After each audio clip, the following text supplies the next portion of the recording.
प्रत्येक वेळेस बिग बॉसनी एवढे सुंदर टास्क अरेंज केलेले असतात, पण बिग बॉसच्या घरातल्या सदस्यांना टास्क रद्द करायची सवय झालेली आहे.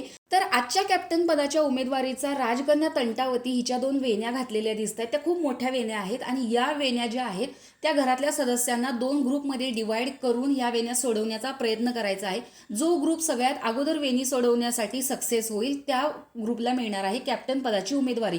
पण इथे सुद्धा यांचा कल असाच दिसतो की हे टास्क रद्दच करणार आहेत, कारण ज्या पद्धतीने कुठल्या गोष्टी वापरायच्या कोणत्या गोष्टी नाही वापरायच्या हे अनाऊन्स केलेलं असताना सुद्धा राकेश इथे टोकदार वस्तू म्हणजे कात्री घेऊन आलेला आहे, जेणेकरून तो ही वेणी तोडू शकेल.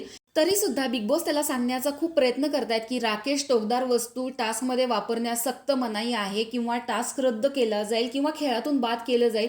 तरी सुद्धा तो ही अनाउन्समेंट ऐकत नसून ही वेणी तोडण्यासाठी त्याने कात्रीचा वापर केलेला आहे आणि कुठेतरी तो वेणी हा प्रोमोमध्ये तोडताना दिसतोय. तर बाकीचे काही सदस्य त्यांचा जोर लावून ती वेणी सोडवण्याचा प्रयत्न करतायत, स्वतःच्या ग्रुपला प्रोटेक्ट करण्याचा प्रयत्न करतायत.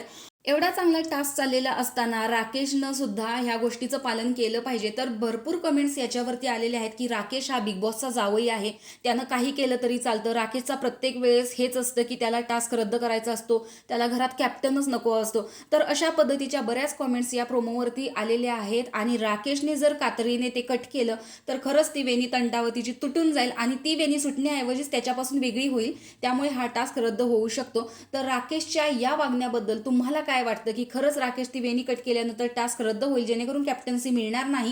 आणि कालच आपण पाहिलं की अनुश्रीने सुद्धा तन्वीला याची खात्री दिलेली होती की दोन्ही ग्रुप मिळून तुमच्या ग्रुपला बाद करण्यासाठी पूर्णपणे प्रयत्न करणार आहेत, त्यामुळे मी तुमच्यातली खात्रीशीर एक मुलगी आहे असं समजून ही गोष्ट ऐकून तुम्ही तसं खेळा.